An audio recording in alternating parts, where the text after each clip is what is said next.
नमस्कार दोस्तों, आइए जानते हैं आज राजस्थान की बड़ी खबरें। आज की पहली खबर है कि राजस्थान में किसान महापंचायत का ऐलान। राकेश टिकैत की एंट्री हनुमानगढ़ में। किसान नेता राकेश टिकैत 17 दिसंबर को प्रस्तावित महापंचायत में शामिल होंगे। जिला कलेक्ट्रेट पर होने वाली इस महापंचायत में कई किसान यूनियनें और प्रमुख नेता जुटेंगे। पूर्व विधायक बलवान पूनिया ने बताया, विभिन्न संगठनों ने समर्थन जताया है और तय किया है कि जब तक किसानों की मांगों पर ठोस निर्णय नहीं होता, विरोध प्रदर्शन जारी रहेगा।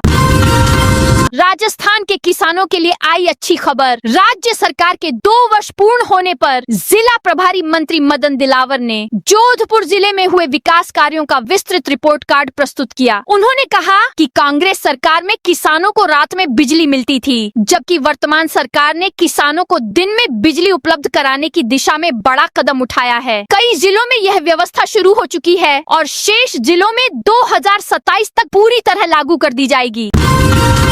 राजस्थान हाईकोर्ट अब महीने में 2 शनिवार खुलेगा। राजस्थान हाईकोर्ट अब हर महीने के 2 शनिवार खुला रहेगा। इससे साल भर में 24 दिन ज्यादा काम हो सकेगा। लंबित मामलों को निपटाने में तेजी आएगी। यह निर्णय जैसलमेर में वेस्ट जोन रीजनल कॉन्फ्रेंस के पहले दिन शुक्रवार को हुई फुल कोर्ट मीटिंग में सीजेआई जस्टिस सूर्यकांत की मौजूदगी में लिया गया।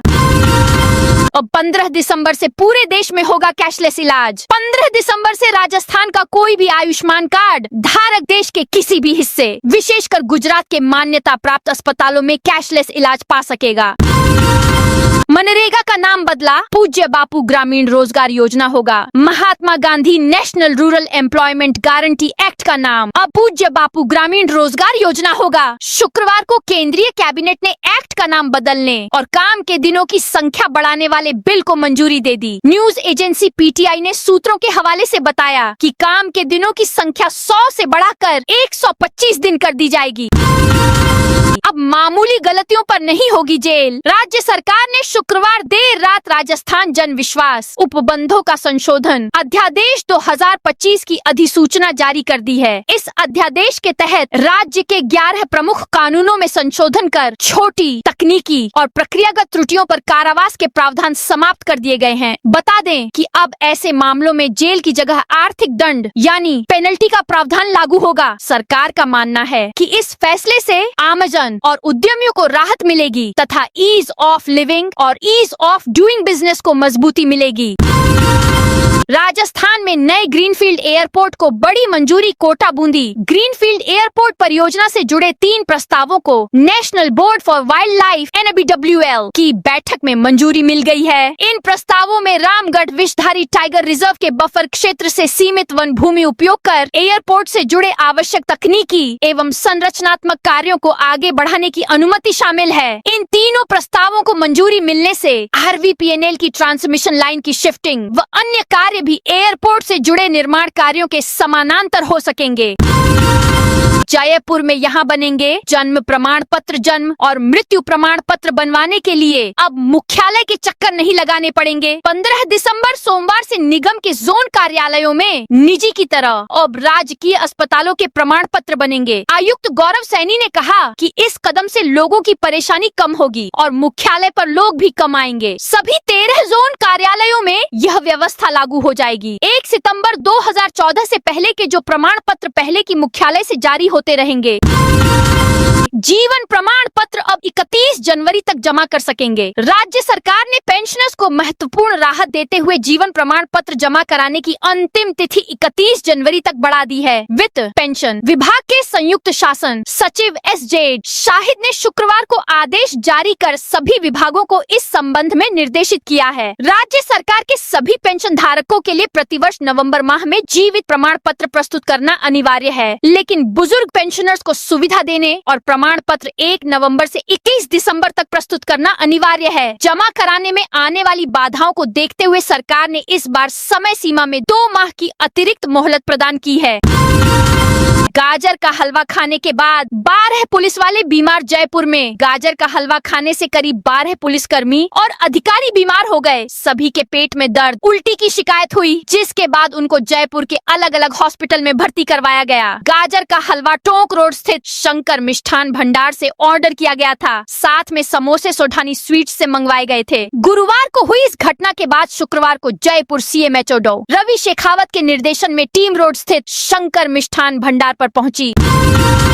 निर्माता निर्देशक विक्रम भट्ट मामले में आया नया मोड़। राजस्थान हाईकोर्ट ने फिल्म निर्देशक और निर्माता विक्रम प्रवीण भट्ट और उनकी पत्नी को गिरफ्तार करने के मामले में उदयपुर पुलिस की कार्रवाई पर सवाल उठाते हुए उदयपुर रेंज के पुलिस महानिरीक्षक, पुलिस अधीक्षक और संबंधित थानाधिकारी को अगली सुनवाई पर वीडियो कॉन्फ्रेंसिंग के माध्यम से पेश होने के निर्देश दिए हैं। मामले की अगली सुनवाई 15 दिसंबर को निर्धारित की गई है।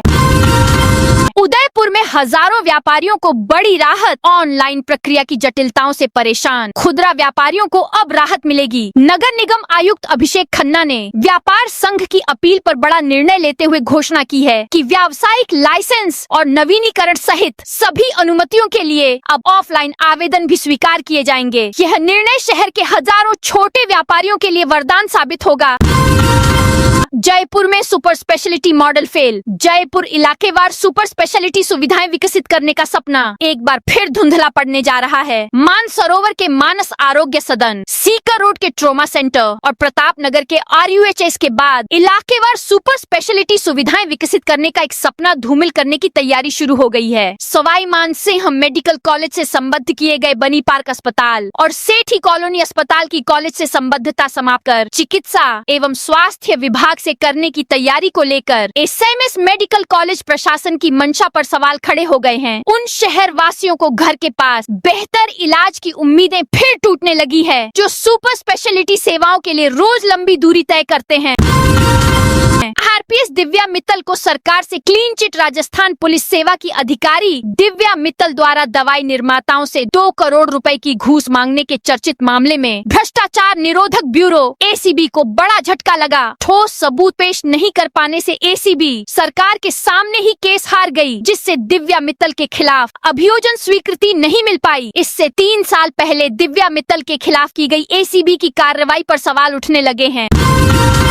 मुर्गी पालन से आत्मनिर्भरता की राह, किसानों को मिले निशुल्क चूजे। कृषि विज्ञान केंद्र भीलवाड़ा में राष्ट्रीय कृषि अनुसंधान प्रबंधन अकादमी हैदराबाद की ओर से प्रायोजित अनुसूचित जाति उपयोजना के तहत 5 दिवसीय घर के पिछवाड़े मुर्गी पालन द्वारा दक्षता विकास विषयक प्रशिक्षण आयोजित किया गया। प्रशिक्षण में जिले के 40 किसान और कृषक महिलाओं ने भाग लेकर मुर्गी पालन को व्यवसाय के रूप में अपनाने की तकनीकी जानकारी ली।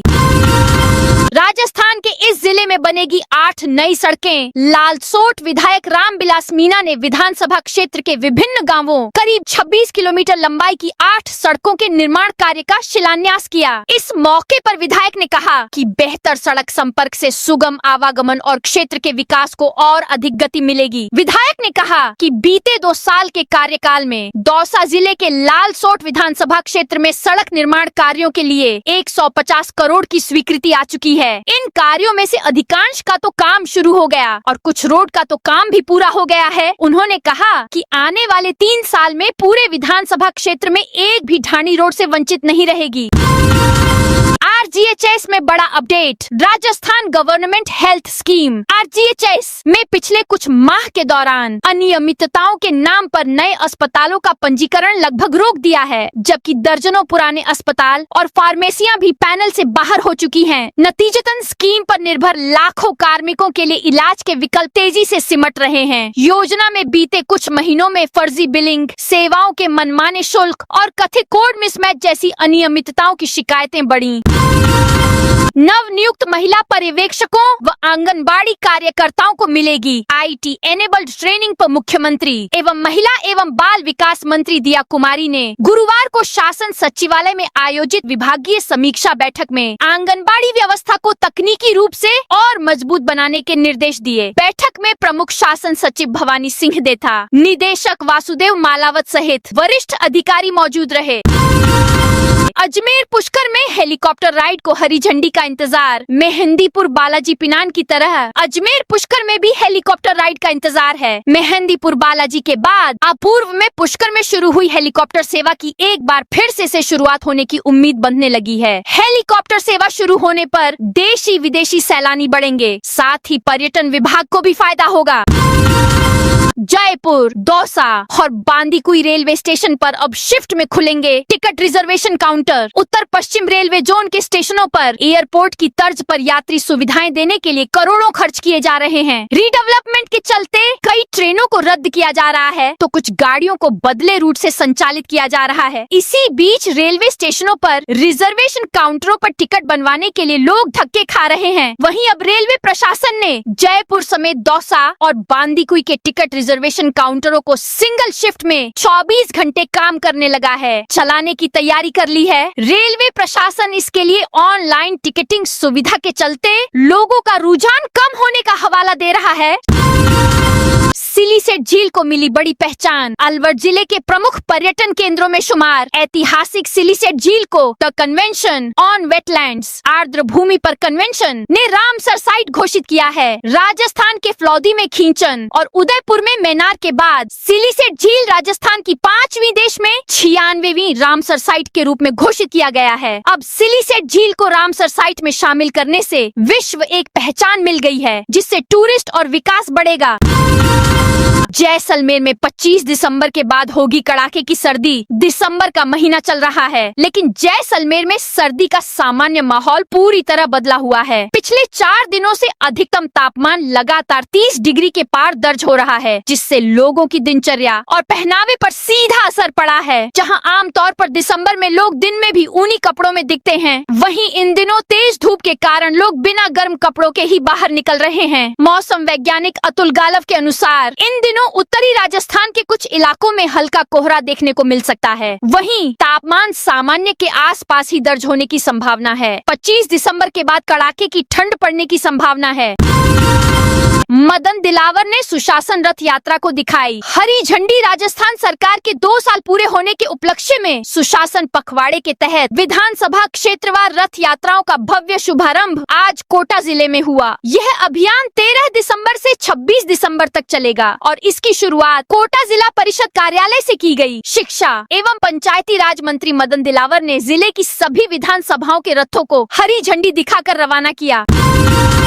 जोधपुर में स्टंटबाजों को पकड़ेगी पुलिस। जोधपुर में ट्रैफिक व्यवस्था संभालने के लिए अब एडीसीपी ट्रैफिक शालिनी राज ने ज्वाइन कर लिया है। शालिनी के पिता भी जोधपुर में एडिशनल एसपी रह चुके हैं। उन्होंने दैनिक भास्कर के साथ खास बातचीत की, जिसमें शहर के ट्रैफिक को सुचारू करने, आमजन को जाम फ्री ट्रैफिक मिले, इस पर अपना प्लान बताया। यात्रियों को रोडवेज बसों की सुविधा मिलेगी। लोगों को रोडवेज की बसों के लिए अब स्टॉपेज पर इंतजार नहीं करना पड़ेगा। उन्हें बसें निरंतर और कम समय में उपलब्ध हो सकेंगी। इसके लिए रोडवेज प्रशासन बेड़े में करीब 750 नई बसें लेने जा रहा है। इसमें से 445 बसें 127 non AC, 100 AC, 50 sleeper non AC और 25 एसी स्लीपर शामिल हैं। ये सभी बसें अनुबंध पर होंगी। इसके लिए रोडवेज की ओर से टेंडर जारी कर दिया गया है। इन बसों के आने के बाद रोडवेज बेड़े में कुल 4000 बसें हो जाएंगी। पाली में अंडर 14 टीम सिलेक्शन पर घमासान। राजस्थान क्रिकेट एसोसिएशन का सियासी ड्रामा एक बार फिर बढ़ने लगा है। पाली जिला क्रिकेट संघ के सचिव धर्मवीर सिंह शेखावत ने ad hoc committee convener Deendayal Kumawat पर तानाशाही का आरोप लगाया है। उन्होंने कहा कि बेवजह पाली में विवाद पैदा कर खिलाड़ियों को हतोत्साहित करने की साजिश की जा रही है, जिसका सबसे ज्यादा नुकसान खिलाड़ियों को उठाना पड़ रहा है। वहीं कन्वीनर ने शेखावत के आरोपों को निराधार बताया है। जोधपुर में पाल रोड पर अतिक्रमण हटाया। जोधपुर नगर निगम ने शुक्रवार को पाल रोड पर अतिक्रमण हटाने की कार्रवाई की। निगम की टीम ने सर्विस रोड पर बनी झुग्गी झोपड़ियों को वहां से 100 मीटर तक हटाया। निगम अतिक्रमण इंस्पेक्टर रजनीश बारासा ने बताया कि निगम आयुक्त के निर्देश पर अतिक्रमण निरोधी दस्ते ने कार्रवाई की। इंस्पेक्टर रजनीश बारासा ने बताया, पाल बालाजी मंदिर के पास नए चौराहे पर सर्विस रोड पर लोग कई साल से झुग्गी झोपड़ी बनाकर रह रहे थे।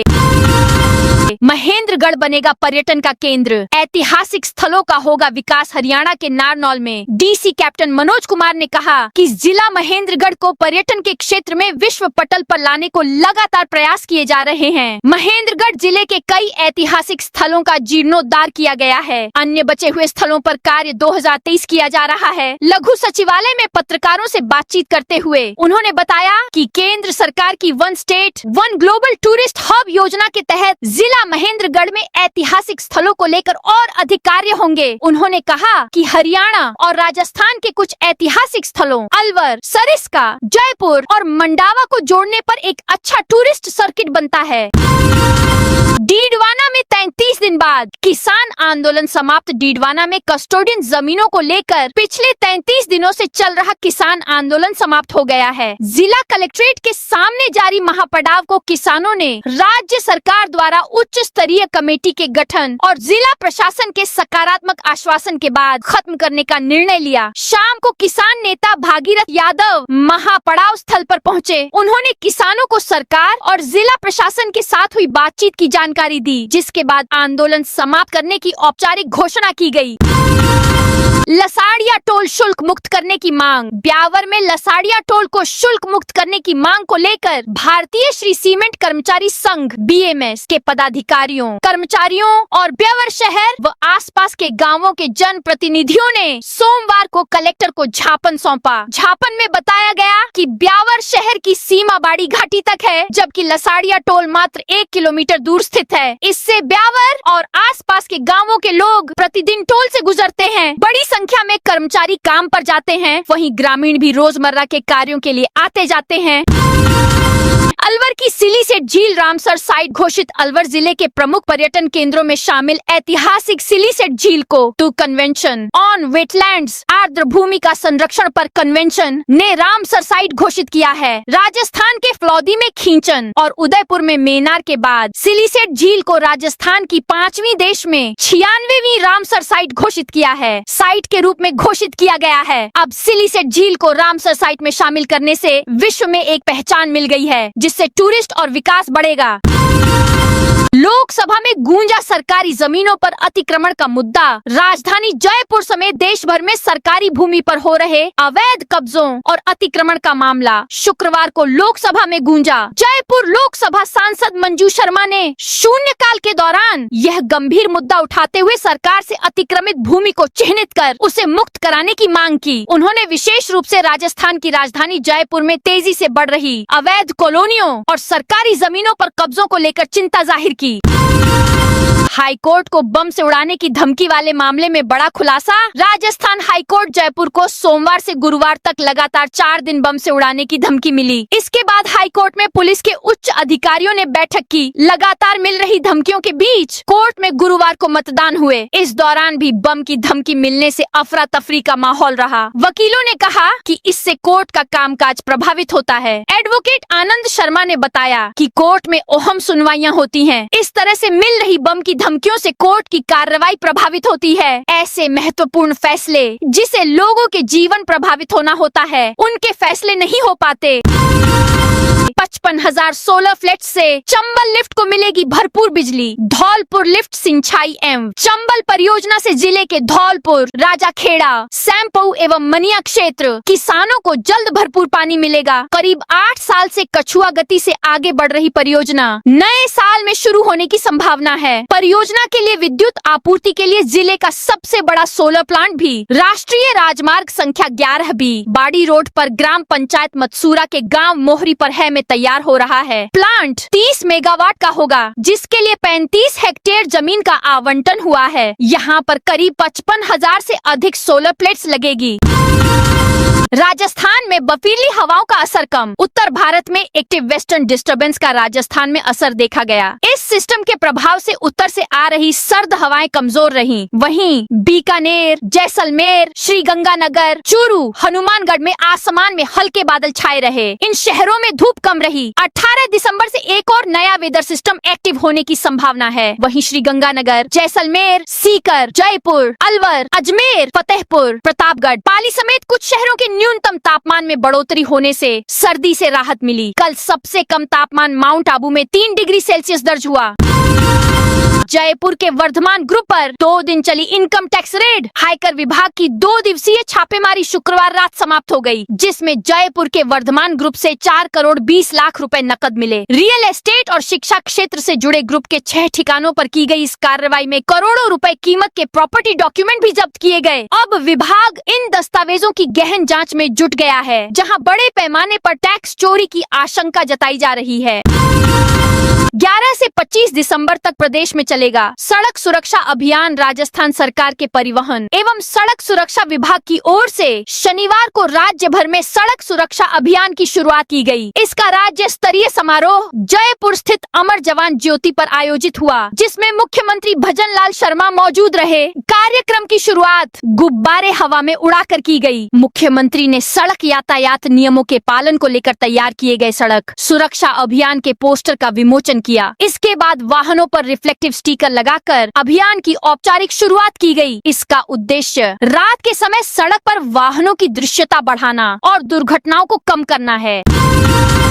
लोकसभा में गूंजा सरकारी जमीनों पर अतिक्रमण का मुद्दा। राजधानी जयपुर समेत देश भर में सरकारी भूमि पर हो रहे अवैध कब्जों और अतिक्रमण का मामला शुक्रवार को लोकसभा में गूंजा। जयपुर लोकसभा सांसद मंजू शर्मा ने शून्यकाल के दौरान यह गंभीर मुद्दा उठाते हुए कहा कि सरकारी जमीनों पर हो रहे अवैध कब्जों और अतिक्रमण का मामला गंभीर है। हुए सरकार से अतिक्रमित भूमि को चिन्हित कर उसे मुक्त कराने की मांग की। उन्होंने विशेष रूप से राजस्थान की राजधानी जयपुर में तेजी से बढ़ रही अवैध कॉलोनियों और सरकारी जमीनों पर कब्जों को लेकर चिंता जाहिर की। तो दोस्तों, यह थी आज राजस्थान की बड़ी खबरें। आप इस वीडियो को कौन से जिले से देख रहे हैं, उस जिले का नाम जरूर बताइए।